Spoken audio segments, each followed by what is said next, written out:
इस वक्त पानी की कमी को फेस करने के लिए जो तीसरा तरीका हमारे पास है वो ये है कि हम आबपाशी के तरीक़ों को तब्दील करें।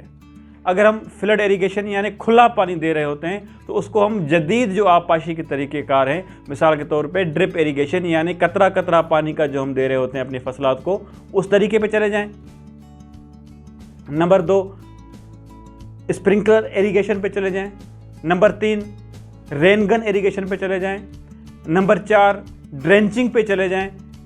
ये वो तरीक़ेकार हैं इनको अगर तफसील से देखें तो इन तरीक़ों पे जाके हम कम पानी के साथ अच्छी पैदावार ले सकते हैं। ड्रिप इरिगेशन का एक फ़ायदा तो यह है कि पानी कम इस्तेमाल होगा, उसके और बहुत सारे फ़वायद हैं। उससे पैदावार में काफ़ी मस्बत असरात जो हैं वो आ रहे होते हैं, हमें काफ़ी बेहतर पैदावार मिल रही होती है। उससे खाद देने का तरीका काफ़ी आसान हो जाता है और बहुत सारे फ़वायद हैं उसके। लेकिन फ़िलहाल हम जो है वो पानी की कमी के ऊपर बात कर रहे हैं कि हम पानी के आबपाशी के तरीक़ेकार को तब्दील करें।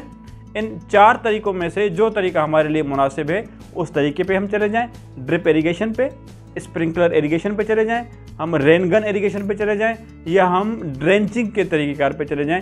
इनकी अगर आपको तफसीलात देखनी हो तो मेरी और जो है वो वीडियोस मौजूद हैं जिनमें हम ज़्यादा तफसीलात के साथ इन चीज़ों को देख सकते हैं कि हम कैसे जो है वो अपने आबपाशी तरीक़ेकार को तब्दील कर सकते हैं। Thank you.